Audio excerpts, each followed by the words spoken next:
Hi అండి. ఎలా ఉన్నారు అందరూ? వెల్కమ్ టు ది మౌనిక సింహం వ్లాగ్స్. ఈరోజు వీడియో వచ్చేసేసి ఈజీగా వేడివేడిగా శనగపిండి అండ్ మైదా యూజ్ చేయకుండా క్యాలీఫ్లవర్‌తో పకోడీ ఏ విధంగా చేసుకోవచ్చు అనేది చూపిస్తాను. చాలా అంటే చాలా టేస్టీగా ఉంటుంది. అలాగే నా తరపున ఒక చిన్న రిక్వెస్ట్, నా వీడియో కానీ మీకు నచ్చినట్లయితే మాత్రం ప్లీజ్ లైక్ చేయండి.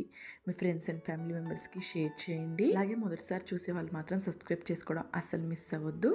ఇక పకోడీలోకి కొంచెం లైట్‌గా కరివేపాకు, అలాగే పచ్చిమిర్చి కొద్దిగా చీల్చి అది కూడా ఆయిల్‌లో డీప్ ఫ్రై చేసేసి కొంచెం పైనుంచి గార్నిషింగ్ చేసుకున్నాను. చాలా ఈజీగా ప్రిపేర్ చేయొచ్చండి. పకోడీ అనేది చాలా టేస్టీగా కూడా ఉంటుందన్నమాట. ప్రిపేర్ చేయడానికి ముందుగా నేను ఇక్కడ గోబీ పువ్వు అనేది తీసుకున్నాను.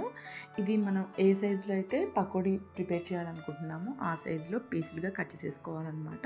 దీంట్లో సన్న పురుగులాగా వస్తుందండి, అది మెయిన్ చెక్ చేసుకొని క్లీన్‌గా కట్ చేసి తీసుకోవాలి.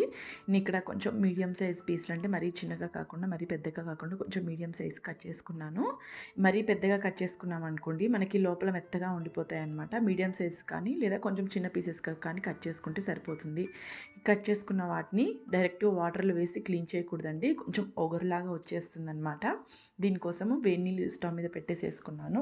నీళ్ళు కొంచెం మరిగిన తర్వాత ఇందులోకి 1 టేబుల్ స్పూన్ వరకు కల్లుప్పు యాడ్ చేసేసుకొని నీళ్ళు బాగా మరిగే టైంలో మనం ఈ గోబీ అనేది యాడ్ చేసేసుకోవాలి. కాలీఫ్లవర్ పీసెస్ మొత్తం యాడ్ చేసుకున్న తర్వాత ఇంకా స్టవ్ ఆఫ్ చేసేసి ఒక 2 మినిట్స్ వేడి నీళ్ళల్లో ఉంచుకుంటే ఏంటంటే మనకి పర్ఫెక్ట్గా క్లీన్ అయిపోతాయి. ఇక్కడ నేను స్టవ్ ఆఫ్ చేసేసుకున్నానండి. స్టవ్ ఆఫ్ చేసేసి ఒక 2 మినిట్స్ అలా ఉంచేసేసి నెక్స్ట్ ఒక జల్లీలోకి వడపోసేసుకున్నాను అనమాట. వాటర్ సపరేట్ చేసేసాను. పకోడీకే కాదు గోబీ మంచూరియా ప్రిపేర్ చేసుకున్నాను, లేకపోతే గోబీతో ఏదైనా కర్రీ ప్రిపేర్ చేసినా కానీ ఈ విధంగా గోబీని క్లీన్ చేసుకుంటే క్లీన్ అయిపోతుంది. సన్న పురుగులాగా ఉంటుందన్నమాట, మన కంటికి కూడా కనిపించదు, అప్పుడప్పుడు లోపల ఉండిపోతూ ఉంటుంది. అలా ఇలా వేడినీళ్ళలో వేసి క్లీన్ చేసుకుంటే క్లీన్ అయిపోతుంది అనమాట. ఇది సపరేట్గా చేసుకున్న తర్వాత మళ్ళీ ఒక 2 టైమ్స్ నార్మల్ వాటర్లో క్లీన్ చేసేసి పెట్టేసుకున్నాను పక్కకి. నెక్స్ట్ ఇందులోకి కార్న్‌ఫ్లోర్ యూజ్ చేసుకుంటున్నానండి నేను.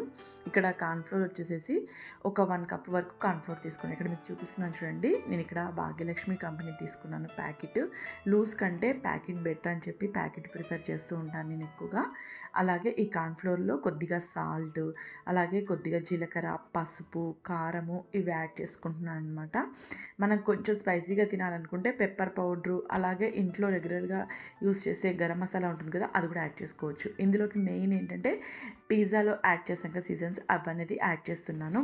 దీనివల్ల ఫ్లేవర్ అనేది చాలా బాగుంటుంది. 1 టేబుల్ స్పూన్ వరకు యాడ్ చేసుకున్నానండి ఇక్కడ. ఒక్కసారి ఈ విధంగా ట్రై చేసి చూడండి. ఈ పిజ్జాది మనం యాడ్ చేయడం వల్ల టేస్ట్, ఆ ఫ్లేవర్ అనేది చాలా బాగుంటుంది. ఇవన్నీ యాడ్ చేసుకొని మొత్తం బాగా కలిసేలాగా ఒకసారి పిండిని కలిపేసేసుకోవాలన్నమాట. ఈ ఉప్పు అండ్ పసుపు ఇవన్నీ వేసుకున్నాం కదా, కారం అంతా ఇదంతా కలిపేలాగా ఒకసారి కలిపేసేసుకొని తర్వాతకి ముందుగా మనం సపరేట్ పెట్టుకున్నాం కదా వడకట్టేసేసి కాలీఫ్లవర్ పీసెస్, ఆ పీసెస్ అనేది యాడ్ చేసేసుకొని వాటర్ ఏమీ యాడ్ చేయకుండా ముందుగా ఈ పీసెస్కి మనం ముందుగా ప్రిపేర్ చేసుకున్న ఈ పౌడర్ అంతా పట్టేలాగా కలిపేసుకోవాలన్నమాట. కలుపుకున్న తర్వాత మనకి ఇంకా ఎక్స్ట్రా ఏమైనా వాటర్ పడతాయేమో చూసుకొని ఆ తర్వాత కొద్దిగా వాటర్ యాడ్ చేసేసుకొని కలుపుకోవాల్సి ఉంటుంది. ఇక్కడ నేను ముందుగా ఒకసారి కలిపేసేసుకుంటున్నాను. స్పూన్తో కుదరట్లేదని చెప్పేసి చేయి పెట్టేసేసుకొని మొత్తం బాగా కలిసేలాగా కలిపేసేసుకున్నానండి.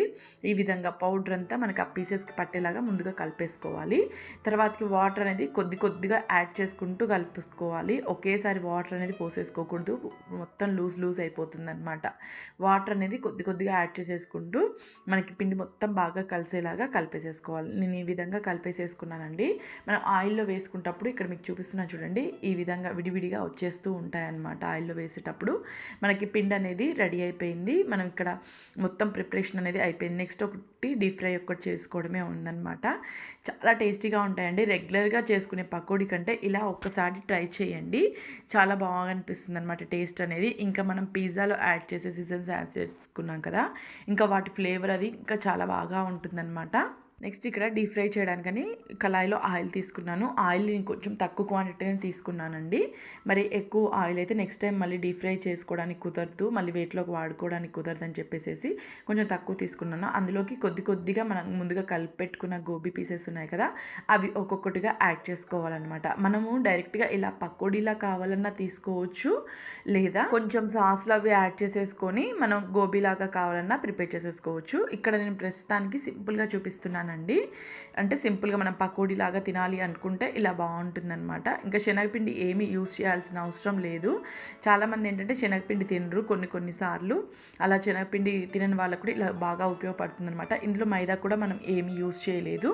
ఇక్కడ మనం ఆయిల్‌లో వేసిన తర్వాత ఒక 2 మినిట్స్ అలా వదిలేసేసి తర్వాతకి కొంచెం అటు ఇటు కలుపుతూ డీప్ ఫ్రై చేసేసుకుంటే పర్ఫెక్ట్‌గా వేగుతాయన్నమాట.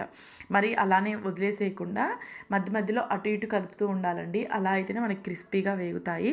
కొంచెం కలర్ చేంజ్ అవుతుంది అనే టైంలో ఆయిల్‌లోంచి తీసేసుకుంటే సరిపోతుందనమాట.